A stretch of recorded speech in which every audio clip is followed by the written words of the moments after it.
واقعہ کربلا تاریخ کا دردناک واقعہ ہے۔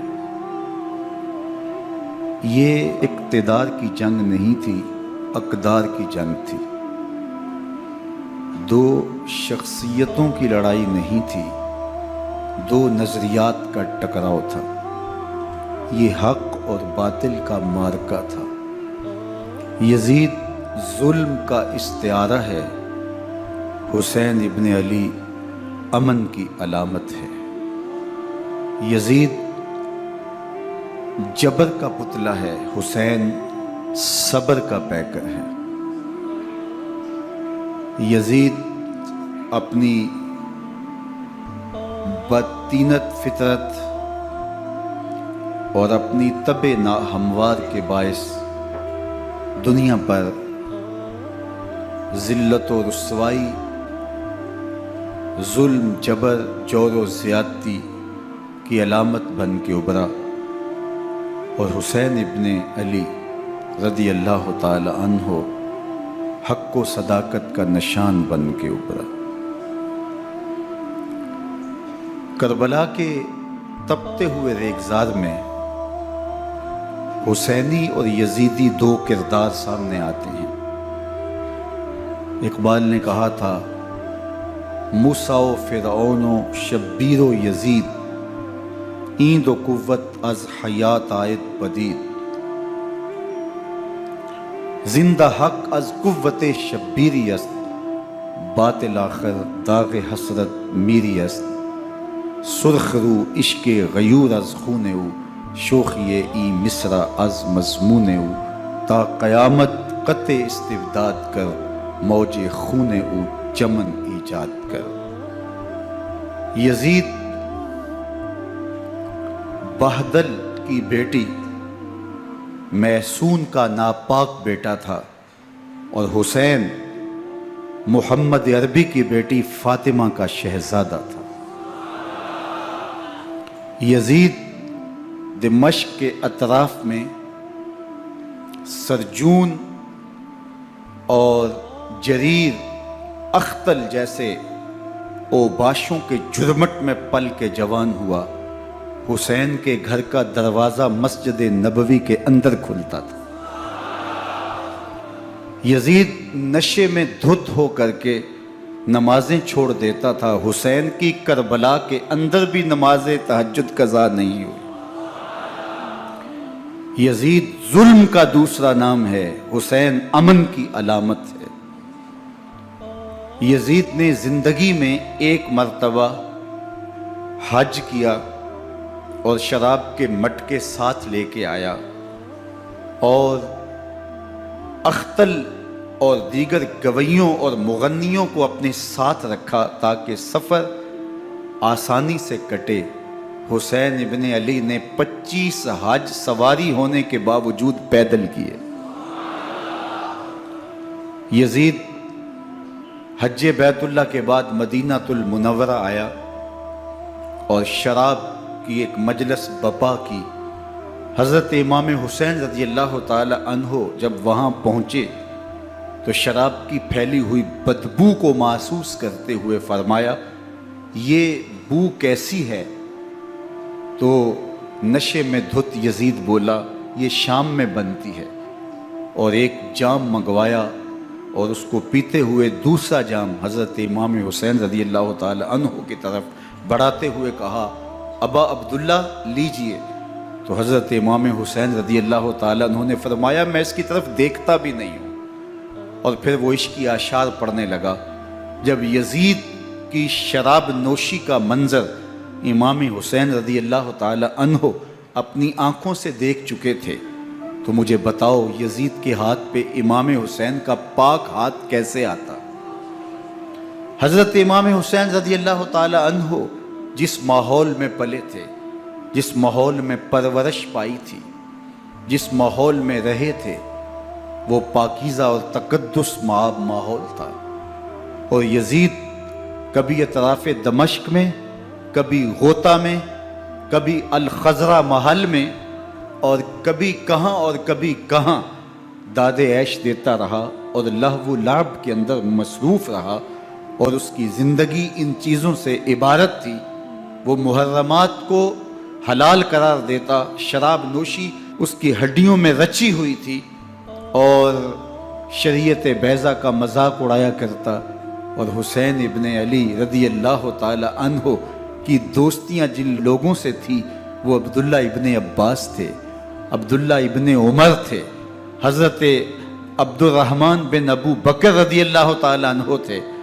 یزید تو جوا کھیلتا رہا، یزید تو قمار بازی کرتا رہا، یزید تو شراب نوشی کرتا رہا، اور حسین ابن علی مسجد نبوی کے ممبر میں حضور کے پہلوؤں میں بیٹھتے رہے۔ زمانے نے وہ منظر دیکھا کہ سرخ رنگ کے جوڑے پہنے ہوئے حسنین کریمین حجرہ فاطمہ سے نکلتے ہیں، کم عمری کی وجہ سے کبھی گرتے ہیں کبھی سنبھلتے ہیں، اور آقا کریم خطبہ ارشاد کر رہے ہیں، خطبہ چھوڑ کے حضور نے شہزادوں کو اٹھا لیا۔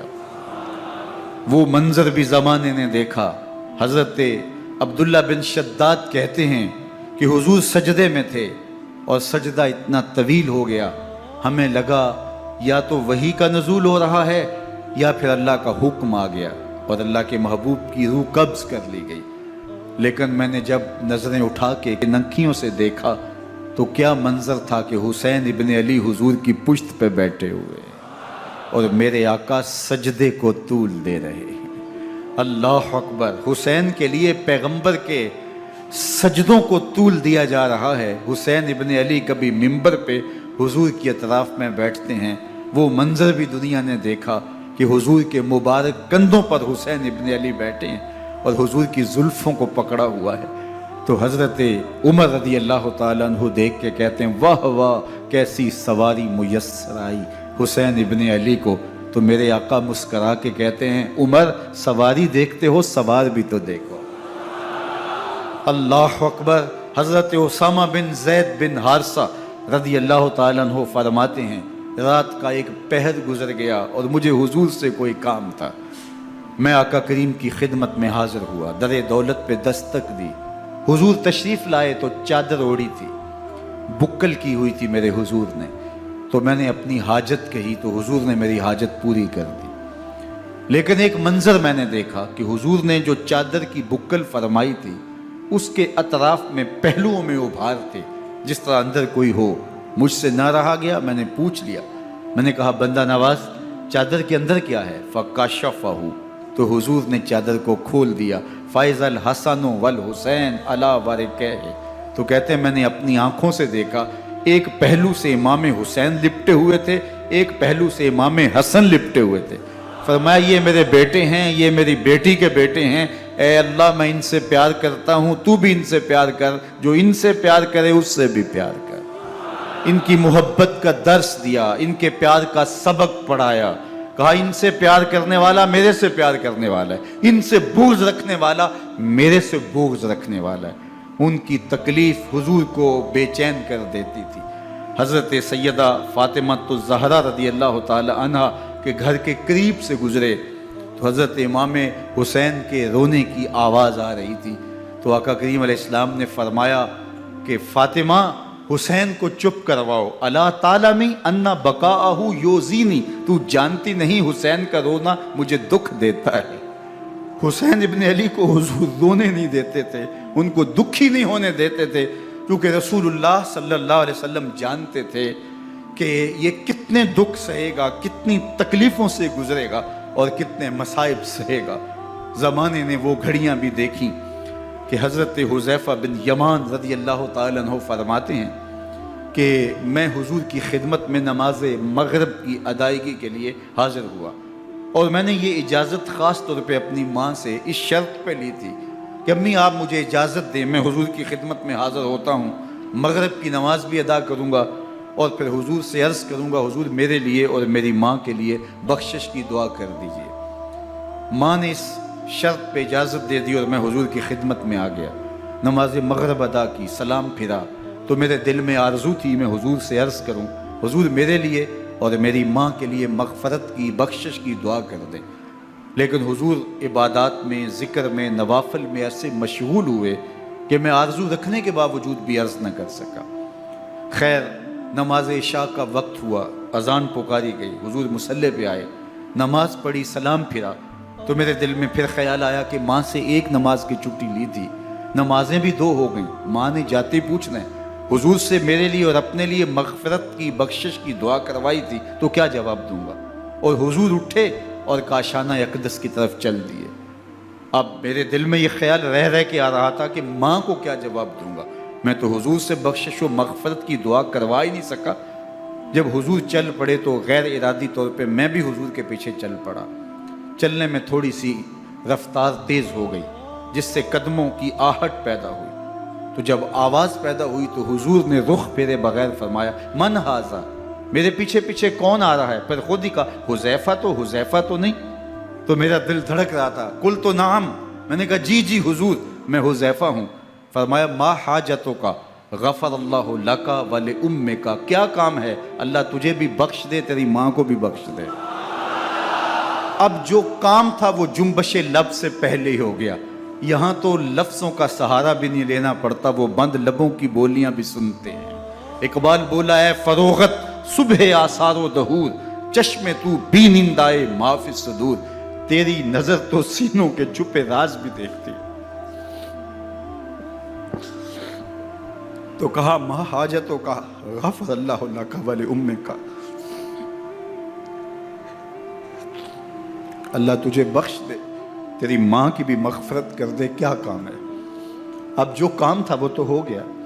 تو میرے حضور نے ارشاد فرمایا حذیفہ سنو، ابھی ایک فرشتہ آیا ہے جو اس سے قبل دھرتی پر پہلے کبھی نہیں آیا، آج پہلی مرتبہ اللہ سے اجازت لے کے 2 کام کرنے آیا ہے۔ ایک تو مجھے سلام کرنے آیا ہے، اور دوسرا خوشخبری دینے آیا ہے کہ آپ کی بیٹی فاطمہ جنتی عورتوں کی سردار ہے، اور حسن اور حسین جنتی جوانوں کے سردار۔ ایک طرف یزید ناپاک میسون کا پلیت بیٹا، اور ایک طرف محمد عربی کا نواسا، فاطمہ کے دودھ کا اثر، علی المرتضیٰ کے خون کی تاثیر، رسول اللہ صلی اللہ علیہ وسلم کے کندھوں پہ بیٹھنے والا۔ ایک دن حضور نے امام حسین رضی اللہ تعالیٰ عنہ کے ہاتھ پکڑ لیے اور ان کے پاؤں اپنے پاؤں پہ رکھے، اور پھر فرمایا بیٹے آگے بڑھو، اور ان کے پاؤں حضور کی پنڈلیوں پہ آئے۔ پھر کہا بیٹے اور آگے بڑھو، حتیٰ کہ ان کے پاؤں حضور کی رانوں پہ آئے۔ پھر فرمایا بیٹا اور آگے بڑھو، تو ان کے پاؤں حضور کے مبارک بطن اقدس پہ آئے۔ پھر بازوؤں کو کھینچ کے اپنے قریب کیا اور حسین ابن علی کے منہ میں اپنی زبان رکھ دی، اور وہ اس طرح چوس رہے تھے جس طرح کھجور چوسی جاتی ہے۔ تو اللہ کے محبوب علیہ السلام نے حسین ابن علی کو اپنی زبان کا لعاب دہن دے کر کے، وہ شیر رحمت دے کر کے، وہ کوثر و تسلیم سے پاکیزہ تر آب رحمت عطا کر کے ان کی ہمیشہ کے لیے پیاس بجھا دی، تاکہ کل کربلا کے تپتے ہوئے ریگزار میں حسین ابن علی کو پیاس کی شدت تنگ نہ کرے اور پائے استقلال میں لغزش نہ آنے پائے۔ ان نازوں سے پالے ہوئے حسین کو، ان محبتوں سے پالے ہوئے حسین ابن علی کو امتحان بھی اتنے بڑے درپیش تھے۔ یاری تیری سونا پر ازمیشہ تیریاں اگ، سونا پرکھیا جامدہ ہے نال اگاں دے لگ۔ جتنا بڑا شخص ہوتا ہے اتنی آزمائشیں بھی بڑی ہوتی ہیں۔ پیغمبر رحمت کی آغوش میں کھیلنے والا، حجرہ فاطمہ کا جانشین، مصلی رسول کا وارث، منبر رسول صلی اللہ علیہ وآلہ وسلم پر حضور کے مبارک پہلو اور گود میں بیٹھنے والا حسین، حضور کی زبان چوسنے والا حسین، حضور کے کندھوں پہ سواری کرنے والا حسین، آقا کریم علیہ السلام کے مبارک سجدے کی حالت کے اندر حضور کی پشت پہ کھیلنے والا حسین، جس حسین کا دروازہ مسجد نبوی کے اندر کھلتا تھا اور یزید کی کرتوتوں کے چشم دید گواہ تھے۔ یزید جب تخت نشین ہوتا ہے تو اسے یہ فکر ہوتی ہے کہ امام حسین عبداللہ بن زبیر، عبداللہ بن عمر، عبداللہ ابن عباس یہ میری بیعت کریں. اور وہ ولید بن عقبہ کو لکھتا ہے کہ ہر صورت میں ان کی بیعت لو، اور اگر بیعت نہ دیں تو سختی کرو. حضرت امام حسین رضی اللہ تعالی عنہ کو بلاوا آتا ہے کہ آپ کو دارالامارت میں گورنر ہاؤس میں بلایا جا رہا ہے. ولید بن عقبہ کا پیغام آپ کو پہنچتا ہے. آپ اس وقت فرماتے ہیں کہ اس وقت جو پیغام پہنچا ہے وہ کسی خطرے سے خالی نہیں ہے. تو کچھ سواروں کو ساتھ لیا، کہا تم دارالامارت کے باہر کھڑے رہنا، اگر میری آواز بلند ہوئی تو اندر آ جانا، ورنہ تم انتظار کرنا. آپ اندر گئے. ولید بن عقبہ نے مروان کو بھی بلایا تھا. مروان بن حکم یہ گورنر مدینہ ولید سے پہلے رہ چکا ہے، تو اس نے مشورہ دیا کہ سختی کی جائے. خیر ولید بن عقبہ نے کہا کہ یہ خط ہے، حضرت امیر معاویہ کا انتقال ہو گیا اور یزید تخت نشین ہوا ہے، لہٰذا وہ آپ سے بیعت کا مطالبہ کرتا ہے. تو حضرت امام حسین رضی اللہ تعالیٰ عنہ نے فرمایا کہ میرے جیسا شخص یوں چھپ کے بیعت نہیں کر سکتا. اور آپ واپس پلٹے. مروان بن حکم نے ولید بن عقبہ کو کہا کہ یہ موقع ہے جانے نہ دیا جائے، اگر یہ نکل گئے تو دوبارہ تم قابو نہیں پا سکو گے، اور انہیں یہیں قتل کر دیا جائے. حضرت امام حسین رضی اللہ تعالیٰ عنہ نے یہ بات سن لی. کہتے ہیں حضرت امام حسین انہی قدموں کے بل واپس پلٹے اور مروان بن حکم سے مخاطب ہو کے کہا، مروان کیا بول رہا ہے؟ وہ خاموش ہو گیا. فرمایا تو جانتا نہیں ہم کون ہیں؟ آنا حسین ابن علی ابن ابی طالب، میں حسین ہوں، میں علی کا بیٹا ہوں. ہمارے گھر میں قرآن اترتا رہا ہے، وحی کا نزول ہوتا رہا ہے، اور یزید فاسق ہے، فاجر ہے، مسلمانوں کا قاتل ہے اور شرابی ہے. میں ڈنکے کی چوٹ پہ یزید کی بیعت سے انکار کرتا ہوں. بس حیدری کچھار سے محمدی شیر نکل آیا ہے. اب اوسان خطا ہو گئے، راستہ چھوڑ دیا، واپس آئے. سیدہ زینب سے ملے، کہا مدینے کو چھوڑنا پڑے گا. کہا بھیا کیا ہوا؟ کہا یزید بیعت لینے پہ مصر ہے اور میں کسی صورت بھی بیعت نہیں کروں گا. رسول اللہ کا مدینہ ہمارے خون سے لالہ زار بنے گا. میں نہیں چاہتا کہ حضور کے شہر نور کی حرمت پامال ہو. دوستو وہ کیسا منظر ہوگا جب حسین ابن علی نے آخری حاضری حضور کے روضے پہ دی ہو. حاجی یا معتمر 10 دن کے لیے، 8 دن کے لیے، 20 دن کے لیے مدینہ المنورہ عارضی سکونت اختیار کرتا ہے، اور حضور کے روضہ انور سے، اس شہر نور سے، ان گلیوں سے، ان بام و در سے ایسا مانوس ہو جاتا ہے کہ جب واپس پلٹ رہا ہوتا ہے ان دعاؤں کے ساتھ کہ دوبارہ آنا بھی نصیب ہو، اور اسے لگتا ہے کہ میں دوبارہ بھی بلایا جاؤں گا، لیکن اس کے باوجود شہر حبیب چھوڑنا قیامت سے کم نہیں ہوتا. اعظم چشتی مرحوم آخری بار جب حضور کے روضہ انور پہ گئے تو بیمار تھے، ویل چیئر پہ تھے. باب بقی سے باہر نکلے تو خادم سے کہا کہ میری ویل چیئر پیچھے سے کھینچو تاکہ میرا رخ روضہ انور کی طرف رہے.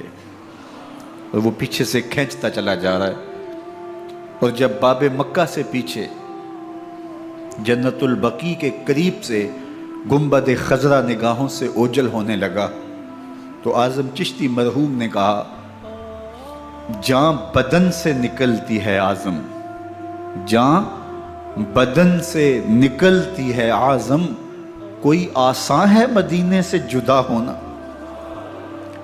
کوئی آسان ہے مدینے سے جدا ہونا. یہ اس شخص کی کہانی ہے جو 10 دن، 5 دن، مہینہ، 2 ماہ وہاں رہتا ہے، اور پھر اس شہر کو چھوڑ کے آنا اس کے لیے آسان نہیں ہوتا. اور مجھے بتاؤ کہ حسین جو پیدا مدینے میں ہوا، جس کے گھر کا دروازہ مسجد نبوی کے اندر کھلتا تھا، جو مسجد نبوی کے اندر پرورش پا کے جوان ہوتا ہے اور مدینے کی گلیوں میں کھیلتا رہا، اس حسین ابن علی کے لیے مدینہ چھوڑنا، اور پھر وہ اس بات کا علم اور شعور رکھتے تھے کہ یہ آخری بار حضور کے در پہ حاضری ہے، دوبارہ اس شہر نور میں نہیں آ سکوں گا، تو کیا قیامت ہوگی اور کیا منظر ہوگا۔ محمد بن حنفیہ کے علاوہ خاندان نبوت کے جتنے لوگ تھے ان سب نے شہر مدینہ کو الوداع کہا، اور رات کے موقع میں مدینہ المنورہ کو، مسجد نبوی کو چھوڑ کر کے مکہ کی جانب عازم سفر ہوئے۔ 3 شعبان المعظم کو مکہ المکرمہ پہنچتے ہیں، ادھر کوفیوں کے خطوط آنے شروع ہو جاتے ہیں۔ حضرت امام حسین رضی اللہ تعالیٰ عنہ مسلم بن عقیل رضی اللہ تعالیٰ عنہ کو صورتحال معلوم کرنے کے لیے بھیج دیتے ہیں۔ 40,000 کوفی آپ کے ہاتھ پہ بیعت کر لیتے ہیں۔ ادھر 25 پیدل حج کرنے والے حضرت امام حسین 8 ذی الحج کو احرام باندھتے ہیں، لیکن آپ کو پتہ چلتا ہے کہ حاجیوں کے روپ میں قاتل چھپا دیے گئے، تو آپ اس احرام کو حج کی بجائے عمرے میں بدلتے ہیں اور کوفے کی جانب عازم سفر ہوتے ہیں۔ کائنات والو، ذرا سینے پہ ہاتھ رکھ کے دیکھو کہ یہ کتنا مشکل مرحلہ تھا۔ اس دین کی آبرو کو بچانے کے لیے حضرت امام حسین رضی اللہ تعالیٰ عنہ نے کتنا بڑا قدم اٹھایا۔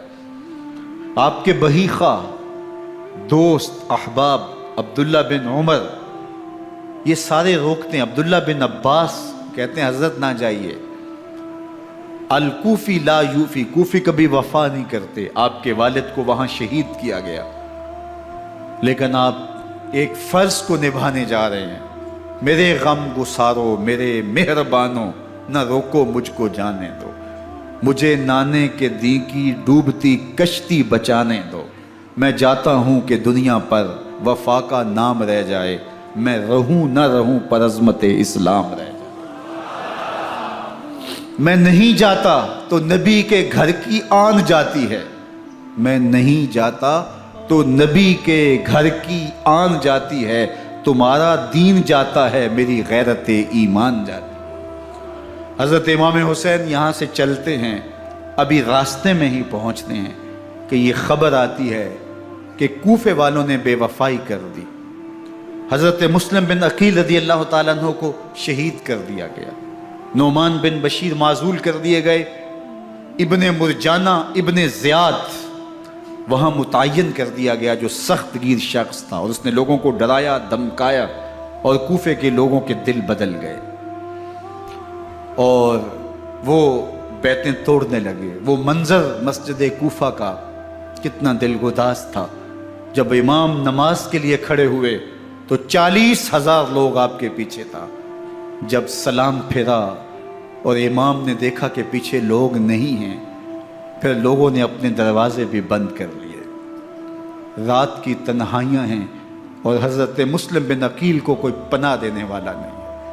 لوگوں نے دروازے بند کر لیے کہ کہیں ہمارے گھر میں نہ آ جائیں اور ہم مشقت اور حکومتی تشدد کا شکار نہ ہوں۔ کتنا دردناک لمحہ ہے حضرت مسلم بن عقیل رضی اللہ تعالیٰ عنہ پہ، اور پھر حضرت مسلم بن عقیل بے دردی سے شہید کر دیے جاتے ہیں۔ آپ ابھی راستے میں ہیں، یہ ساری کہانی پہنچتی ہے کہ حضرت مسلم شہید کر دیے گئے اور بے دردی سے شہید کر دیے گئے۔ وہ جنہوں نے خط لکھے تھے کہ ہم آپ کے ساتھ ہیں اور ہم منتظر ہیں، چشم برا ہیں، آپ کے قدموں کی چاپ سننے کے لیے بیتاب ہیں، آج انہوں نے بیتیں توڑ دی۔ 40,000 کوفی منحرف ہو گئے۔ مسجد کوفہ کا وہ منظر کس قدر روح کو تڑپا دینے والا تھا۔ ہم پچھلے سال عصر اور مغرب کے درمیان جب کوفہ پہنچے تو سورج ڈوبنے کے قریب تھا۔ میں نے اپنی زندگی میں اتنا اداس موسم کہیں نہیں دیکھا جتنا اداس موسم کوفے میں دیکھا۔ ایسے لگتا تھا جس طرح کوفے کی آب و ہوا آج بھی شرمندہ ہے۔ جو مسلم بن عقیل اور خاندان نبوت کے ساتھ اہل کوفہ نے کیا، حضرت امام حسین رضی اللہ تعالیٰ عنہ کو ان کے بہی خواہوں نے، اعزاء نے، اقربا نے، دوستوں نے، آوان و انصار نے، ساتھیوں نے کہا کہ حضرت حالات یکسر تبدیل ہو گئے، اب ہمیں مراجعت کر جانی چاہیے، واپس پلٹ جانا چاہیے۔ تو حضرت امام حسین کافی سوچ بچار میں رہے، پھر اس کے بعد آپ نے فیصلہ کیا کہ ہم آگے بڑھیں گے۔ دوستوں نے کہا کہ حضرت اگر آپ آگے بڑھیں گے تو ہمیں لگتا ہے کہ وہ آپ کے ساتھ سلوک اچھا نہیں کریں گے اور آپ بچوں کے سامنے پیاس سے شہید کر دیے جائیں گے۔ تو حضرت امام حسین رضی اللہ تعالیٰ عنہ نے وہاں ایک خطبہ ارشاد فرمایا کہ لوگوں تم جو مجھے بتا رہے ہو مجھے اچھی طرح معلوم ہے، جو تم مجھے منظر پیش کر رہے ہو وہ میری نگاہوں میں ہے، اور جو کچھ ہونے والا ہے چشم تصور وہ منظر دیکھ رہی ہے۔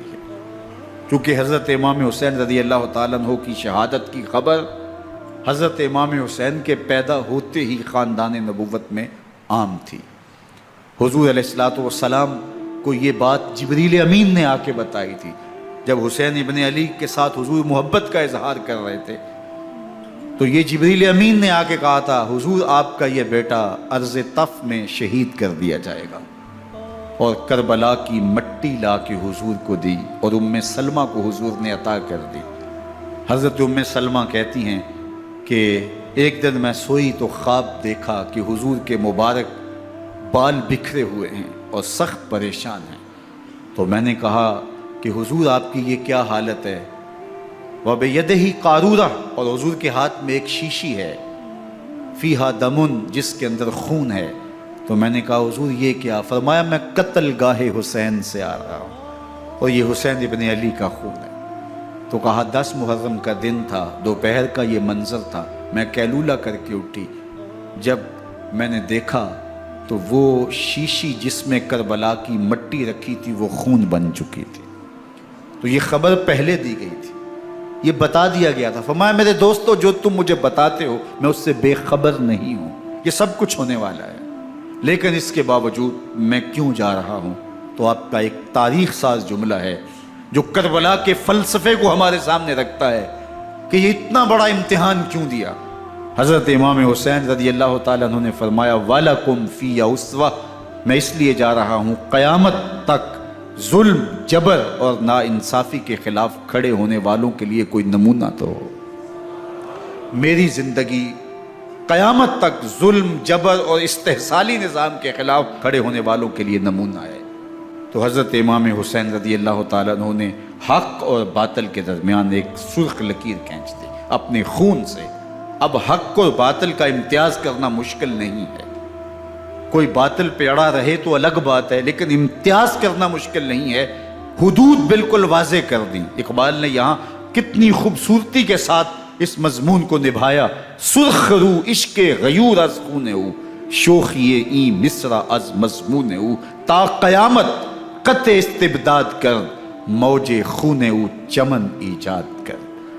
ایک جہاں آباد کر دیا، حق اور باطل کی راہیں اجال دی۔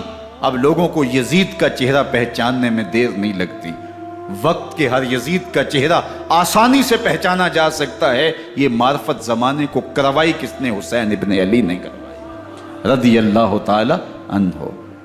تو حضرت امام حسین نے فرمایا کہ جو میرے ساتھ ہونے والا ہے میں اچھی طرح جانتا ہوں، لیکن میں اس کے باوجود آگے بڑھوں گا۔ پھر بڑھے اور کربلا میں جا کے خیمہ زن ہو گئے۔ 7 محرم کو پانی بند کر دیا گیا، پانی بند ہوا تو کھانا بھی میسر نہیں تھا، لیکن ذکر پانی کا ہوتا ہے اس لیے کہ کھانے کے بغیر انسان کئی دن کاٹ لیتا ہے، لیکن پانی کے بغیر گزر نہیں ہوتی۔ تو فرات کی نہر سامنے اپنی موجوں کے ساتھ چمک رہی ہے، لیکن ایک قطرہ آب بھی آل رسول کو نہیں دیا جا رہا۔ کائنات کے اندر ایسے انوکھے امتحان بھی ہوتے ہیں، وارثوں ساقی کوثر کے، مالک ہوں حوض کوثر کے، اور بیٹے ہوں ساقی کوثر کے، اور آج ایک بوند پانی کی بھی میسر نہ ہو۔ صبر کا امتحان ہے، عزیمت کا امتحان ہے۔ حضرت امام حسین رضی اللہ تعالیٰ عنہ خیمہ زن ہو گئے، 3 دن تک پانی بند رہتا ہے۔ 9 محرم کو رات کی تنہائی میں حملہ آور ہونا چاہتے ہیں، لیکن آپ نے کہا کہ ہمیں اللہ کے حضور عبادت اور ذکر کے لیے وقت دیا جائے۔ ساری رات ذکر میں گزرتی ہے، عبادات میں گزرتی ہیں۔ رات کے اندھیرے میں آپ چراغ بجھا دیتے ہیں۔ آوان و انصار کو کہتے ہیں کہ ان کی دشمنی میرے ساتھ ہے، انہیں میرا خون چاہیے، اگر تم رات کی تاریکی میں نکل جاؤ تو میں تم سے کوئی مواخذہ نہیں کروں گا، اور یہ بھی تمہارا پیچھا نہیں کریں گے، اس لیے کہ ان کا مطلوب تم نہیں ہو، ان کا مطلوب میں ہوں۔ جب چراغ جلایا تو کوئی بھی نہیں گیا۔ مسلم بن اوسجہ کھڑے ہو کے کہتے ہیں حضرت اگر ہمارے بدن کو 70 بار کاٹا جائے اور جلایا جائے اور ہواؤں میں اڑا دیا جائے پھر بھی آپ کا ساتھ نہیں چھوڑیں گے۔ 70 سال کے بوڑھے ہیں حبیب بن مظاہر، کہتے ہیں حضرت آپ کو چھوڑ کے جائیں کہاں، آپ کو چھوڑ کے جائیں کہاں، کوئی ساتھ چھوڑنے کے لیے تیار نہیں ہے، پیاس ہے، سخت گرمی ہے، کربلا کا ماحول ہے، 72 افراد اور خاندان کی خواتین میدان کربلا میں خیمہ زن ہیں، دوسری طرف لشکر اعداء اشقیا 22,000 کی تعداد میں مقابلے میں، ایک روایت 30,000 کی ہے۔ ان صرف 72 پیاسے لوگوں کے لیے اتنے لوگوں کو جمع کرنے کا مقصد خوف زدہ کرنا تھا۔ شرط ہے کہ یزید کی بیعت کر لیں، محاصرے توڑ دیں گے، پانی دستیاب ہوگا، اعزاز و اکرام سے نوازا جائے گا، خزانوں کے منہ کھول دیے جائیں گے۔ لیکن حسین ابن علی کہتے تھے سب کچھ لٹ جائے گا، باطل کے ہاتھ پہ ہاتھ نہیں رکھوں گا۔ اللہ اکبر۔ اب صبح طلوع ہوتی ہے، عاشور کا دن چڑھتا ہے، سورج اپنی پوری تمازت کے ساتھ گرمی برسا رہا ہے۔ آج خاندان نبوت کا امتحان زمانے نے دیکھنا ہے۔ رسول اللہ کا لعاب چوسنے والا اس کے صبر کا آج امتحان ہے، حضور کے کندھوں پہ کھیلنے والے حسین کا آج امتحان ہے۔ اللہ اکبر۔ حسین ابن علی تمام حجت کرتے ہیں میں نے تمہارا کچھ نہیں بگاڑا، میں نے کسی کا خون نہیں کیا، میں نے کوئی زیادتی نہیں کی، تم کیوں میرے قتل کے در پہ ہو؟ تم جانتے نہیں میں کون ہوں؟ میں تمہارے نبی کا نواسا ہوں، رسول اللہ صلی اللہ علیہ وآلہ وسلم کے کندھوں پہ کھیلتا رہا ہوں، حضور کا لعاب چوستا رہا ہوں، اور میں بوسہ گاہے رسول صلی اللہ علیہ وآلہ وسلم ہوں۔ لیکن ان اشقیاء کے دل پر کوئی چیز اثر انداز نہیں ہوتی۔ ایک ہور ہے، اللہ اس کے دل میں نرمی ڈالتا ہے۔ پہلے تو امام حسین کو گھیر کے لے کر کے آتا ہے، لیکن بعد میں وہ قافلہ یزید سے قافلہ حسین کی طرف آ جاتا ہے۔ امام حسین فرماتے ہیں تو دنیا میں بھی ہور ہے، آخرت میں بھی ہور ہے، آزادی مل جاتی ہے۔ باقی 22,000 کا لشکر جرار امام حسین کے قتل کے در پہ ہے۔ پھر تاریخ نے خاندان نبوت کا وہ انوکھا امتحان دیکھا۔ حضرت امام حسین کے بچے بالخصوص خواتین پیاس کی شدت میں حلق خشک ہیں۔ حضرت سکینہ تڑپ کے اپنے باپ سے کہتی ہیں کہ مجھے 6 ماہ کے لیے اصغر کی پیاس نہیں دیکھی جا رہی۔ بچے کو ہاتھوں پہ اٹھاتے ہیں اور نہر فرات کے کنارے پہنچ کے فرماتے ہیں اشقیاء سے مخاطب ہو کے تمہارا معاملہ میرے ساتھ ہے، اس 6 ماہ کے بچے نے تمہارا کچھ نہیں بگاڑا، اور چلو بھر کے اس کا حلق سیراب کرنا چاہتے ہیں۔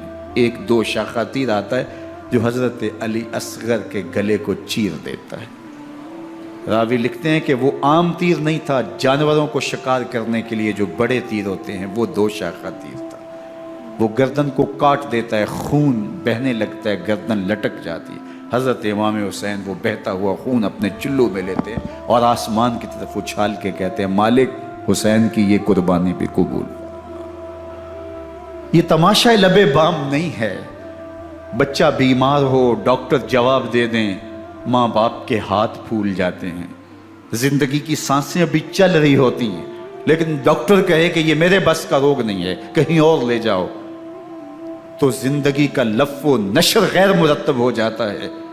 میں سلام پیش نہ کروں حسین ابن علی کو، 6 ماہ کا علی اصغر ہاتھوں میں دم توڑتا ہے، گردن لٹک جاتی ہے، خون بہہ رہا ہے، اب خیموں کی طرف بڑھ رہے ہیں، لیکن زبان پہ شکایت نہیں ہے، کہتے ہیں مالک حسین کی یہ قربانی قبول کر لے۔ اب خیموں کی طرف آنا، شہر بانوں